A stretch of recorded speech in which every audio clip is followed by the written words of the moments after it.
Saya mau bicara pada hal yang paling penting.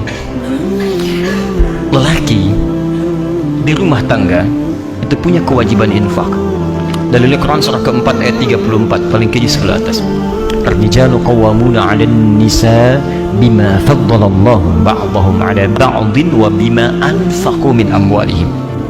Tolong fokus di sini.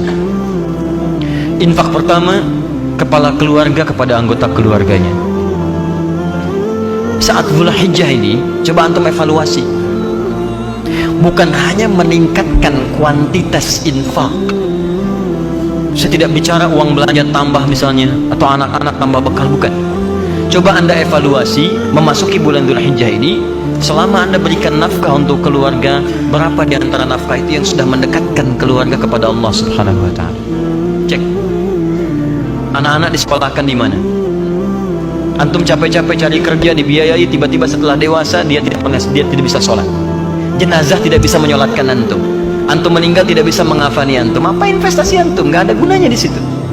Hanya dunia saja. Kalau cuma mengangkat status dunia, antum ketinggalan. Yang belum beriman pun mereka sudah mengangkat anaknya demi status dunia.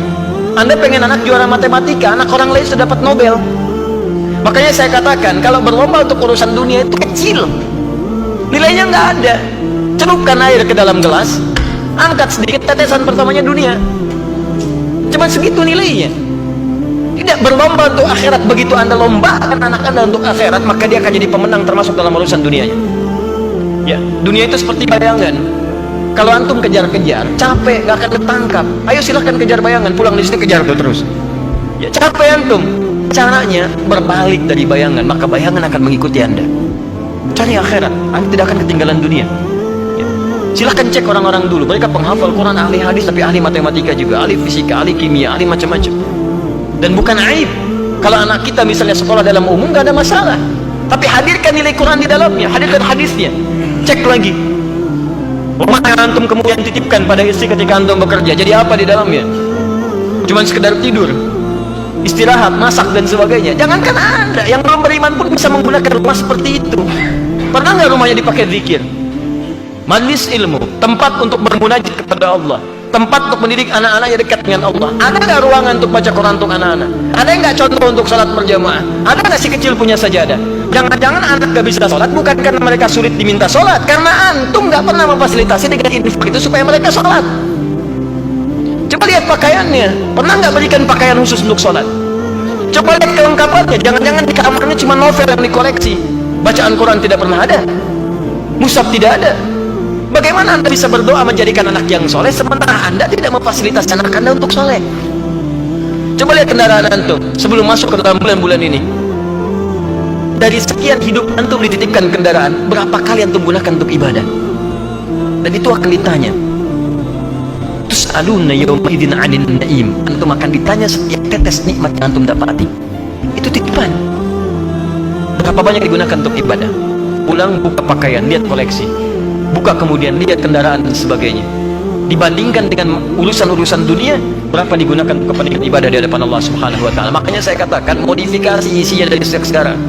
Antum punya kendaraan, mobil misalnya, isikan Quran di dalamnya. Berangkat kemana-mana itu jadi saksi di hadapan Allah.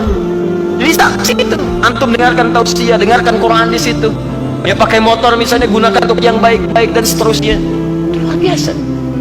Dan itu indah. Kalau tak percaya coba bikin visi dari sekarang, perbaiki keluarga, nafkah yang digunakan, gunakan untuk kepentingan nilai-nilai kebaikan sebagai tuntunan syariat, maka Allah akan titipkan keberkahan di dalamnya. Ada seorang ahli Quran tinggal di pedesaan, suaminya bekerja sebagai buruh bangunan, istrinya itu ngambilin kayu, Masya Allah, kadang-kadang tidak malu di kesawah dan sebagainya. Tapi tahukah antum, istrinya hafizah, penghafal Quran, anak-anaknya penghafal Quran. Suami pulang ke rumah cuma 500.000 di bawah, tapi tidak pernah ada keluhan di lisannya. Yang dia katakan, Masya Allah, Alhamdulillah, Abi bawa uang banyak sekali. Setiap tamu datang dimuliakan oleh beliau, makanannya, segalanya, macam-macam, ada keberkahan di dalam. 500.000 tahan dalam sebulan, disebut banyak dan ada keberkahan di dalamnya. Antum 5 juta, 15 juta masih merasa kurang, butuh berapa lagi? Coba cek lagi.